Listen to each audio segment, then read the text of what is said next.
une école à Détroit, Michigan, qui aide les élèves à gérer le stress grâce à une méthode exceptionnelle. Pour NBC, Kevin Tables.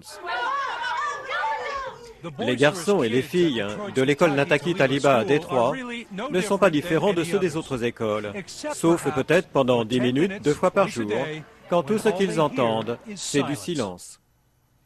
Ces enfants ne font pas la sieste, ils méditent. La méditation transcendantale a été introduite en Occident il y a une quarantaine d'années par Maharishi Mahesh Yogi et rendue populaire par les Beatles à la fin des années 60.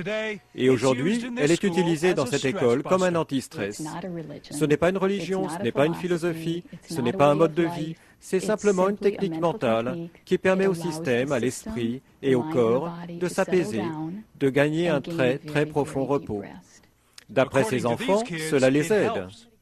Je pensais sans cesse à des choses du passé, mais quand je médite, ça m'aide à les laisser s'en aller. Je suis capable d'être plus attentif maintenant. Après la méditation, je me sens super bien.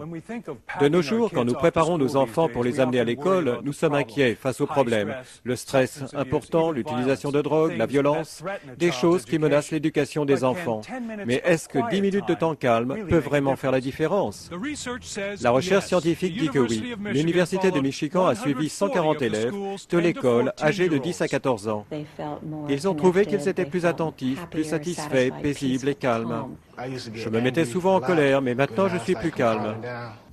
Et les études montrent que les élèves qui méditent ont de meilleurs résultats scolaires que les enfants qui ne méditent pas. Ma moyenne s'est nettement améliorée, de 3,4 à 3,8. Maintenant, j'ai de meilleurs résultats, j'ai évolué. Avant, en sciences, j'avais des B, mais maintenant, mes notes sont jusqu'à A. Et quand vous avez de si bonnes notes, peu importe ce que pensent vos amis sceptiques. Ils disent que c'est la chose la plus étrange au monde. Ma meilleure amie m'a dit cela. Ils ne pourront dire cela pas plus de 3 secondes, car pour moi, je sais que c'est toujours la meilleure chose. Kevin Tables, Détroit pour NBC News. Et nous accueillons maintenant Carmen Namdi, proviseur du collège de Nataki Taliba.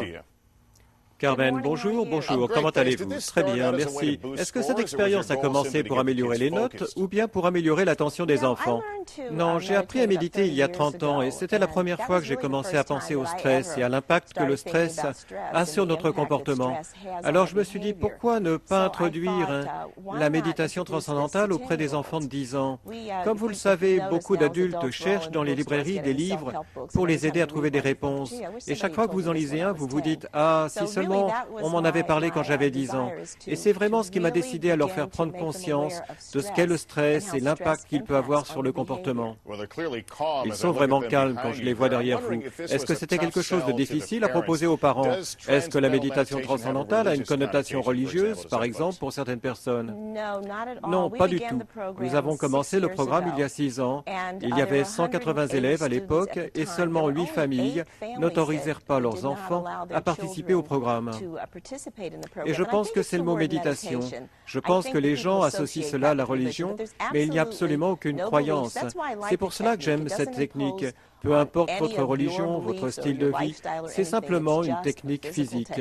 Je pense qu'il y a des idées fausses. Quand on m'a dit que je devais faire ce reportage, j'ai tout de suite commencé à faire le home, mais ça n'en fait pas partie. Nous avons vu ces enfants, ils étaient complètement silencieux. Non, il n'y a même pas de concentration. C'est vraiment quelque chose de très fluide. Je n'aime pas ce qui m'obligerait à changer. La seule discipline requise, c'est de pratiquer tous les jours. C'est comme quand vous vous regardez dans le miroir et que vous vous dites que vous n'êtes pas en forme physiquement et vous décidez de faire des exercices et vous pensez que cela va vous remettre en forme. Non pas en une journée, il faudra que vous vous entraîniez plus longtemps pour avoir des résultats. Ok Carmen, ce n'est pas bon marché, je sais que vous avez eu des dons et des aides, mais je pense que c'est une offre un peu chère pour la plupart des écoles. Oui, c'est vrai, la fondation Daimler Chrysler est celle qui a initié ce projet pour nous, puis General Motors est devenu également l'un de nos sponsors. C'est la façon dont fonctionne ce pays, tout ce qui touche à la santé est cher, tout comme l'assurance maladie. Est-ce que les professeurs méditent aussi? Oui, les professeurs le font aussi.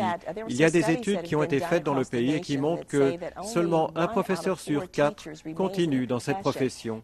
Ça fait peur. C'est dû en partie au fait que le métier d'enseignant est très exigeant et très stressant. Et donc, je suis contente de le proposer comme une prestation de santé. Merci beaucoup, Carmen, d'être venue parler de ce sujet. Merci.